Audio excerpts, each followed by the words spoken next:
Hey there, YouTube. This is Michael with Michael Mays Leatherworks, and I'm working on this bag, and I've ran into an issue, and figured I would share the technique I'm going to use on fixing that issue.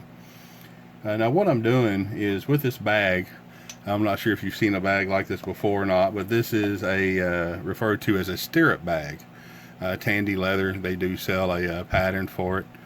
But what I have here is it's got a strip of veg tan leather here, which is 7 to 9 ounce, and then we have this nice turquoise suede that I got from Weaver Leather Company.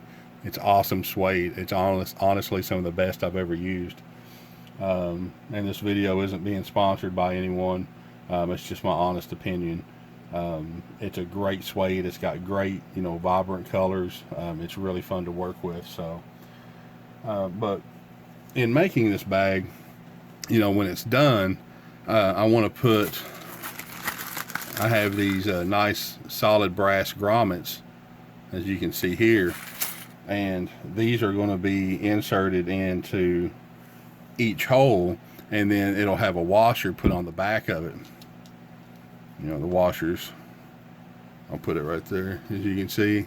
The washers are just a standard washer, except it's solid brass. These aren't the cheap grommets that are nickel plated with brass. These are solid brass. Now, where I've run into trouble is where the leather is going to be doubled up, okay? Because when I go to pass the grommet through the leather, see, it'll be stacked like this, and unfortunately these posts, they're just not long enough to reach through. It's almost flush. So what I need to do, let me get this out of the way, is this technique right here. You can see, let me zoom in just a touch.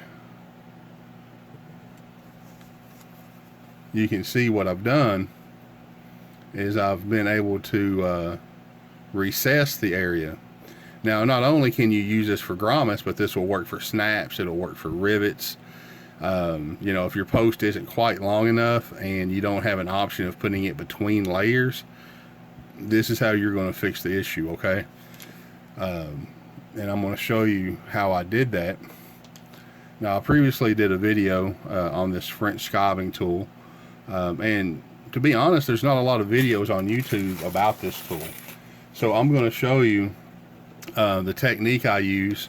And there may be other ways of doing this, but this is how I do it, and I do get good results from it.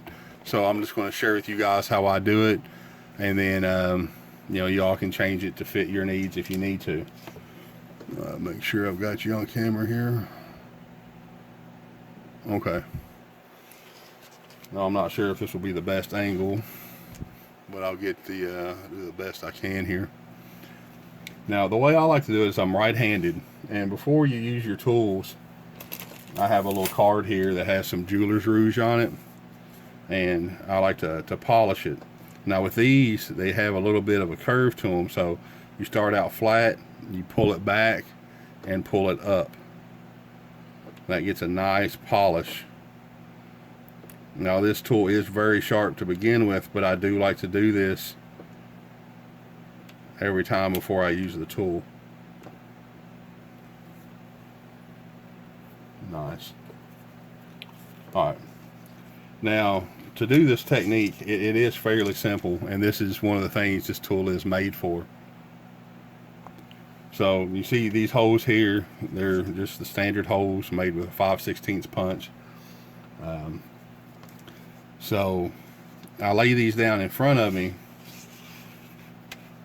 get them close to you, and I take this one post and I put it down in the hole, okay? And you'll have to forgive me here. My desk is very small, so I do the best I can. All right, let me see here.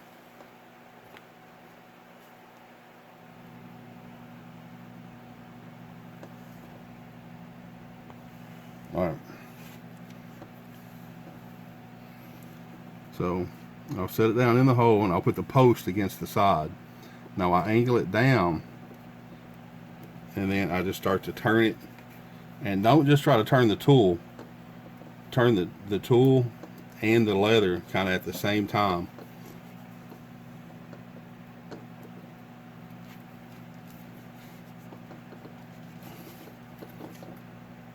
Well, my hand might be in the way for a moment, just bear with me.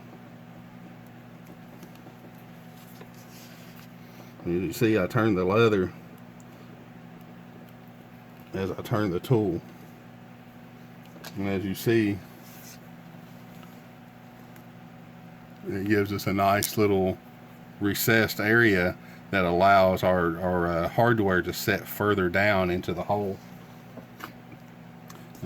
I'll do, and if you need to, you know, you can always bring the tool out a little bit more, and you can take that ridge off. You know, these are very versatile tools. Honestly, if I knew everything that you could do with them, I would have gotten one a long time ago, but there's really not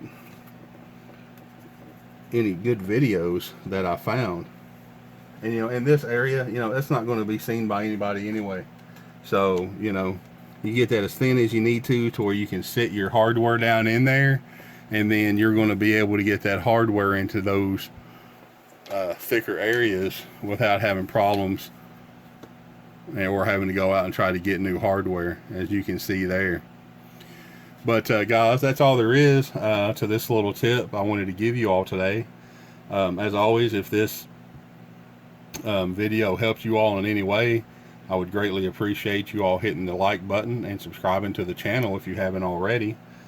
You know, that really helps. You know, we're trying to get this channel to grow, and you know, be on the lookout for more videos to come. Thanks, guys.